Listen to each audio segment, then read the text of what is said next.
Hello everyone, my name is Sean Arnold and welcome back to the perfect lore through of Dark Souls 3. Oh my god. Doing one pilot episode and I already screwed that up. My apologies for that. Anyone who saw that episode saw that it was a little bit longer than I actually had recorded it. It was about 52 minutes long, and the reason for that was because I actually did not take out the footage which I had used from my Dark Souls 1 Let's Play. That's right, I started a Dark Souls 1 Let's Play back in a previous Age of Fire in a different cycle, and it was absolutely terrible. If you guys want to see how someone can develop, even a little bit, I probably haven't even gotten that much better, but if you want to see how a channel can develop in terms of its artwork and its approach to doing a Let's Play, feel free to search out my Dark Souls 1 Let's Play and see the difference between that and now. Hopefully it's a little bit better, probably not, probably just as bad. So in the last episode we kind of tried to establish what we're doing here. I really think that's important for anyone that's coming into the series, that they know why we know what we know already prior to playing this game. And I kind of just went over how we've kind of got the impression that both the Age of Fire and Age of Dark are connected to each other. You can't have one without the other. Going through one age is only going to beckon the other one to come back at some point, and it's a cycle. It goes on and on forever and ever, and that is such is the nature of the world. And therefore, coming into Dark Souls 3, we are looking for, hopefully trying to find what's beyond the cycle. Is there a way out of this? Is there a way forward, instead of going around in circles? We arrived here at the lovely Firelink shrine, being greeted by our shrine maiden here. And let's talk to her again just to remind us what she says. Ashen One, produce the coiled sword at the bonfire. The mark of ash will guide thee to the land of the lords. To Lothric, where the homes of the lords converge. Ashen One, to be unkindled is to be a vessel for souls. Sovereignless souls will become thy strength. I will show thee how. Ashen One, bring me souls plucked from their vessels. So, the Firekeeper serves a very similar purpose as to what they did in the previous. In Dark Souls 1, you didn't have a Firekeeper. Well, you had a Firekeeper, and they did help you get stronger. They reinforced your Estus Flask, but they didn't really guide you along your journey. They were just someone that you met. A Firekeeper is said to be a manifestation of the fire. In fact, I want to go and get some of her equipment and talk about that. Farewell. But I wanted to have a look at her face, because as you see, she has a very, very glamorous accessory covering her eyes. It almost looks like a crown in a way with my binoculars. Kind of rude just to stare at someone with your binoculars on, but there you go. And the reason why she's wearing that is because she's blind. She actually can't see, and this covers her eyes. How so they're blind, I'm not sure. I've never seen a live Firekeeper with their eyes. I don't know whether they just lose their sight, or maybe they actually have their eyes dug out. But either way, these Firekeepers are blind. I like to think it's not the latter. I think that's kind of barbaric. And as you can see, she has some kind of silver adornment. Silver and other types of metals are actually considered to be pretty precious in this world. In this world, they are said to kind of ward off demons and beasts and other kind of nasties that might get caught onto you. And a little bit later on, we'll be seeing a lot more of why a Firekeeper wears this and what exactly they might be protecting themselves from. In my previous playthrough, I did try to get as much equipment as possible. So what I'm going to do now is I'm going to embed the coiled sword that we got from Udit's Gondir after being judged, and light the second bonfire. I think it's pretty strange that we light this bonfire here, but this bonfire, as you can see, is in a bowl, and I believe this is also a Lord Vessel. A Lord Vessel, once again, is a item which you can use in Dark Souls 1 to teleport around the world, and that way it allows you to go back and do some backtracking. I believe that this is also a Lord Vessel, and it's probably been previously used, and so all we got to do is just be I lose my train of thought. Is just use it and produce the coiled sword just to be able to access its powers again. Or perhaps because we are an Ashen One and we are someone who I believe to have previously linked the flame, then maybe we don't need to go collect all the souls again in order to use a Lord Vessel. Maybe we've already been accepted and deemed powerful enough to use. So let me see, here's the Firekeeper robe. Now this is an item you do get later on. You get it from the tower above this area, but we won't need to wait all that long. We can look at it right now. I don't believe there's a headpiece for it. I believe that this is it. But I'll put the Hood of Prayer on. Now let's pray for the Lothric Sword. Now we'll just go as we are. So this is the Firekeeper's garment. Very, very subtle. Very, very unflattering.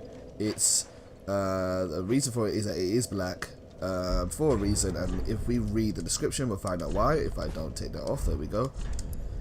Robe worn by the guardian of the shrine, the Firekeepers were robbed of light to better serve as vessels for souls. Only those who cherished the riving, searing darkness were given the Keeper's black attire. So it's really strange to say this. Firekeepers, I'm not sure what even said it somewhere, but Firekeepers are embodiments of a bonfire. They are linked to their bonfire. This is her bonfire, I assume, and by being linked to their bonfire, they encourage people along to link the fires and to make chosen heroes stronger along their journey. There's a big connection between the Firekeepers and their bonfires, and why they need to lose their sight in order to give you strength is strange. It's weird that they've got to be always in darkness, and the phrase "the riving, searing darkness" relates to a lot of spells which we might be seeing later on if I buy them.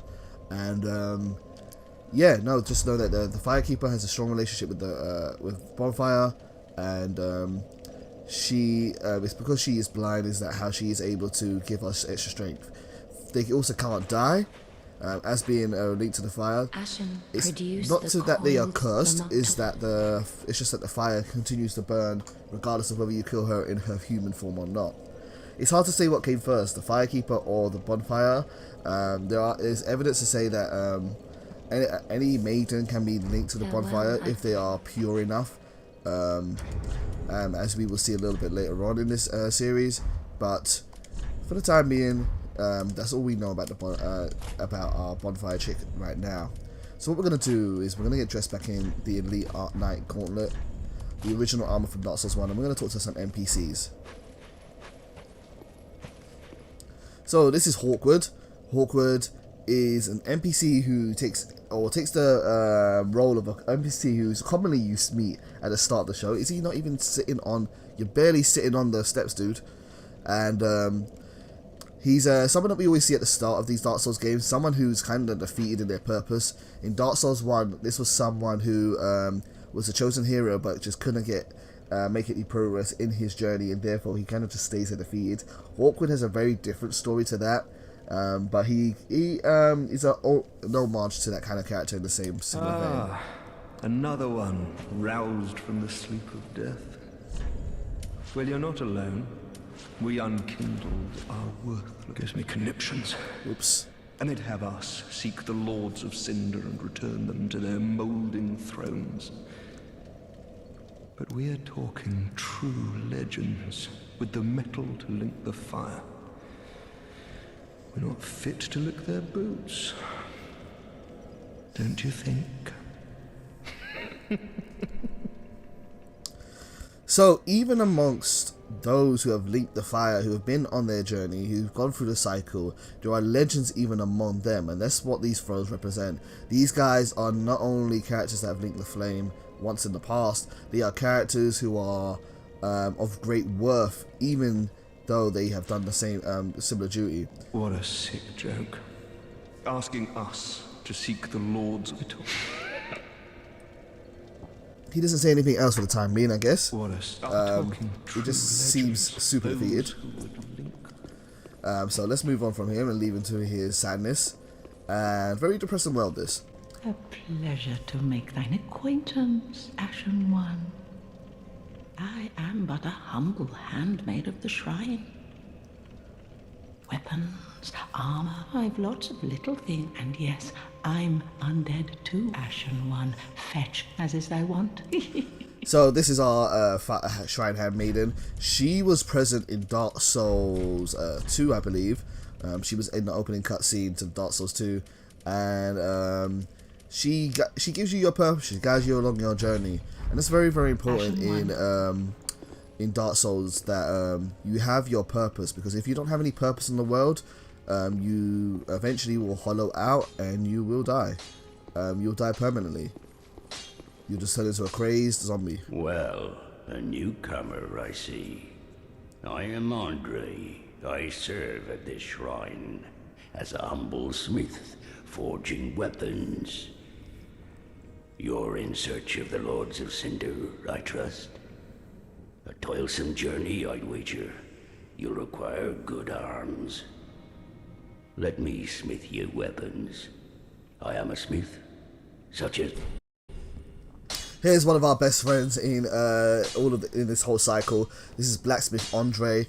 Blacksmith Andre was originally in Dark Souls 1. Weapons and protection, but when you and he's just giving us some basic advice there. Andre was the blacksmith in Dark Souls 1. He made our weapons for us. We gave him embers to make more powerful weapons. He's a great dude, a really, really great dude. Let's see, do I still have? I don't have all my old gems. It looks like they take them away each cycle. That's a shame. I should have used them more, but that's okay. Yeah, really just there's not a lot to Andre in this cycle. He's just your blacksmith, but he's just evidence of a character that can come back from a previous cycle and come back to this new cycle later on in the future. Time is incredibly distorted, and also he is also undead as much as the Shrine Maiden is, and as much as we are. But not every undead has the same purpose of linking the flame and restoring light to the world. Everyone has their own purpose, and this is his purpose. His purpose is to smith and support those who go off on a journey. Now there's a couple of characters that we still need to talk here, so we need to move around. And let's go over to this first throne. And there's someone already sitting on this throne of cinder. Let's jump over here. O that unkindled, and a seeker of lords. I am Ludleth of Corland. Look not in bewilderment as I say. I linked the fire long ago, becoming the Lord of Cinder. If substantiation be thy want, set thine eyes upon my charred corpse. This sad cadaver, no need to be coy. Have a closer look. Knowest thou of our purpose? 5 thrones will take 5 lords as kindling for the linking of the fire. The fast fading flame must be linked to preserve this world. A reenactment of the first linking of the fire. So it is, I became a Lord of Cinder. I may be but small. Treat the firekeeper not with discourtesy. She is much like thee, prisoners both, kept to link the fire. So a little bit more of exposition about the firekeeper there, how that she is also a prisoner to our fate. She is as much as tied to this journey as much as we are. Let's take a closer look at Ludleth. Ludleth is a Lord of Cinder. Now, a Lord of Cinder is a title which was given to, I might be wrong about this, but a title which is was given to the same lords in Dark Souls 1. They were lords of the First Flame as well, and we've got to a point where the fire is dying so fast and so often that it's not enough for a chosen undead to reignite it. We need more than that. We need something bigger to substantiate it. We need to kindle it with something that already kindled it. We're kind of doing a recycle, of, so to speak. And so instead of having an undead that goes on a journey, links the flame, and sacrifices themselves to link the flame, we are now getting those who previously sacrificed themselves and bringing them back to link the flame, because they have little parts of the fire, little embers at the first flame. And these 5 lords which we have to go and collect, apart from Ludleth who's already here, are embers or lords of cinders of great worth, of great soul, of great power, and they're big enough to substantiate the linking of the flame. So it's a little bit different. This time it's not enough for just a simple undead to go and do the job. Now we need the souls of those who have previously done the job from different cycles now to come back and redo their job again. A reenactment of the Flinking on the First Flame, as Ludleth kindly said. So we're going to go do a quick cleanup. There's a couple of things outside, and there's a place which we could go to right now since I just bought a key for it. So we're going to head outside. Let's make our way out there.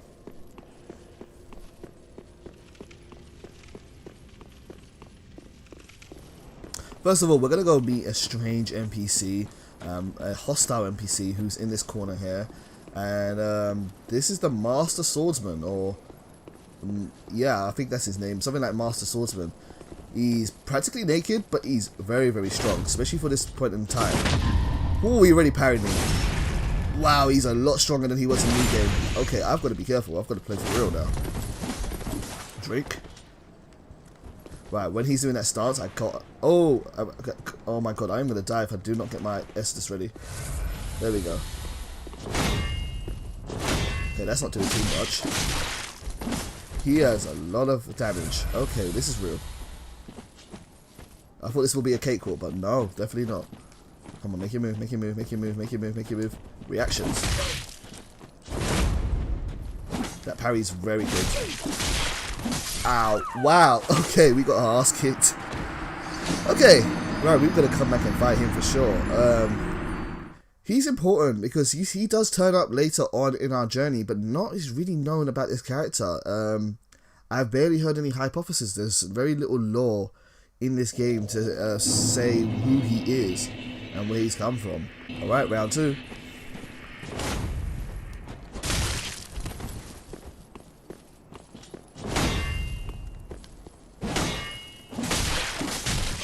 Okay, good flurry. It's been a while since I fought this guy. Gotta remember how to beat him.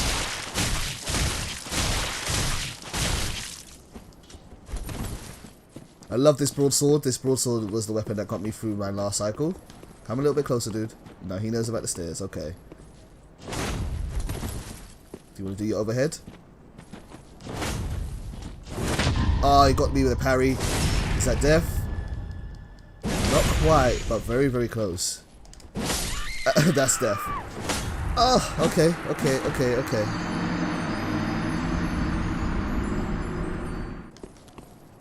buddy, let's go.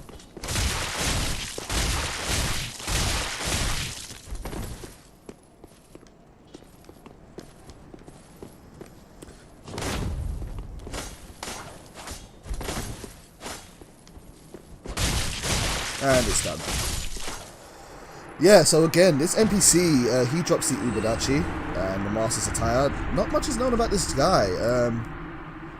Men are fond of weaving tales to explain the raggedness of their garb. My sixth sense warned me of danger, and I danced between the flurries of blades, unscathed, but alas, my clothes went to tatters. So this is someone who's been in a fight before, and yeah, not a lot is known about this guy, the Swordmaster. Just someone who happened to be there. And he also drops the Uchi Katana, a weapon I already have. But let's have a look. This finely sharpened blade cuts like flesh, like butter, and causes bleeding, but breaks easily as a result. It's a katana, and we will be using a katana today later on, but let's move on from here. While we are out here, let's just take a look around at the scenery. So this is where we came from. That's the bonfire on the hill. As you can see, it's still well lit and illustrated there. And around behind there are the untended the graves which we came from. The Cemetery of Ash, I believe it was called. And it does connect into the castle. It's through a very obscure way, and we will be using that later on. And this is Lothric Castle. This is a place where we will be going to much later on. This is the back of it. Behind it is just a deep valley. And if we look to the left of us down in Deep Valley, we've got a valley of ice mountains. I believe that is the Boreal Valley. That is where Irithyll and many other places are, which are relevant. But we won't be seeing those a little bit later on. I don't think there's anything else to look at right now, but that's Lothric Castle, where we should be heading to in this episode. and or maybe that could be the Boreal Valley. It's hard to say, but we are in an area with a large mountain range, and just lots and lots of cold, lots and lots of ice. Okay, normally this will happen a lot later on, but we managed to get the tower key pretty early. I don't know if I needed to buy it again. Do I keep my key items? Let's have a look quickly. No, I don't, so I did need to buy it again. But that's okay, we can get in here nice and early, and there's a nice reward at the top of this, and we will go through here. This also gives us a little bit more details about the Firekeepers, as we are now going into the bell tower. But first, let's go through here. Those items should have respawned. Yep, there they are. Let's make our way up here.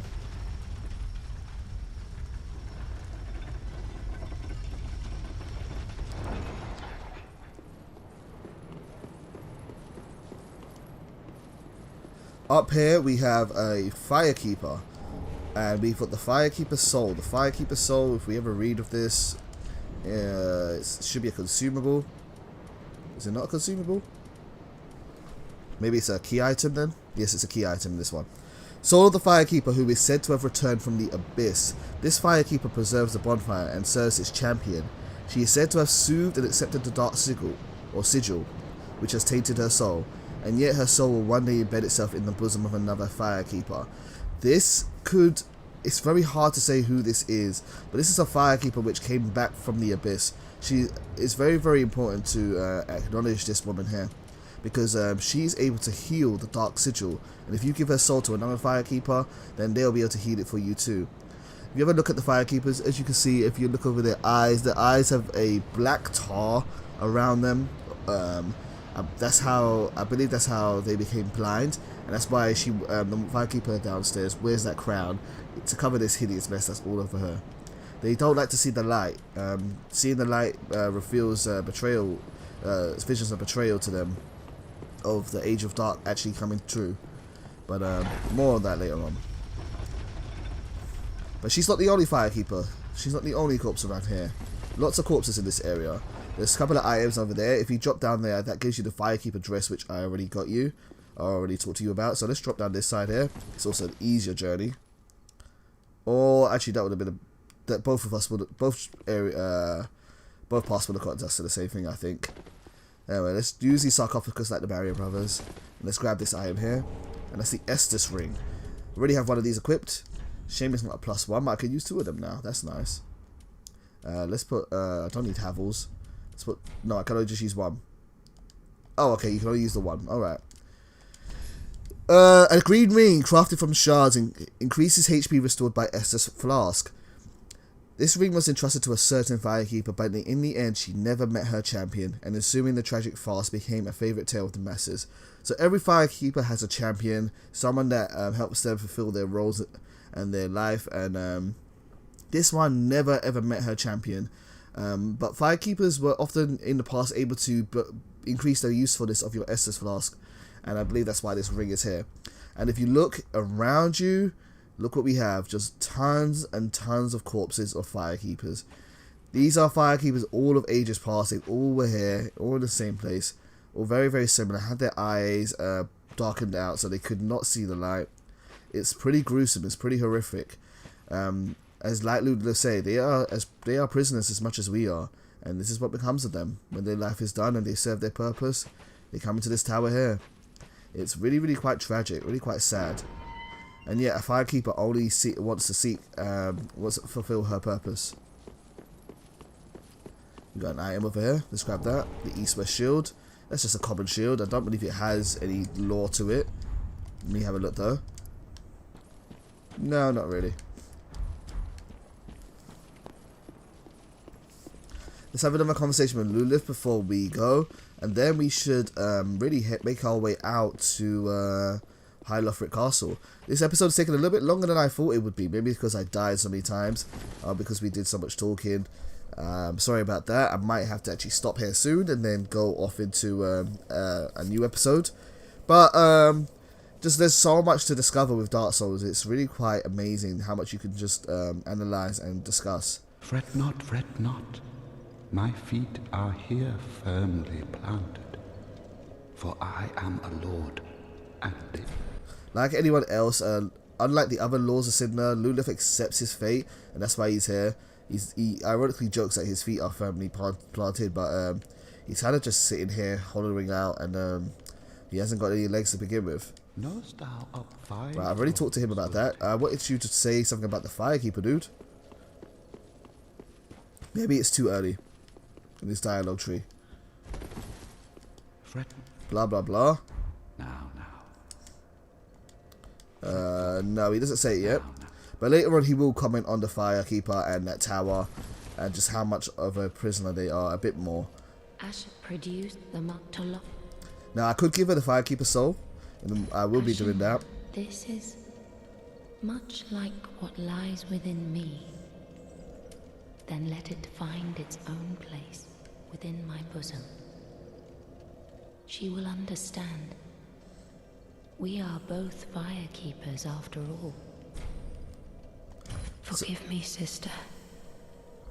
May the flames guide thy way. We'll be hearing more about the Dark Sigil later on. Ashen one. In fact, let me just see. Can she actually heal it right now? I shouldn't have any Dark Sigils. No, we don't. Alright, so that's really going to do it for now, guys. I'm going to stop here at this point, but then very soon there will be another episode where we will make our way off into Lothric. So I'll see you guys then. Take care.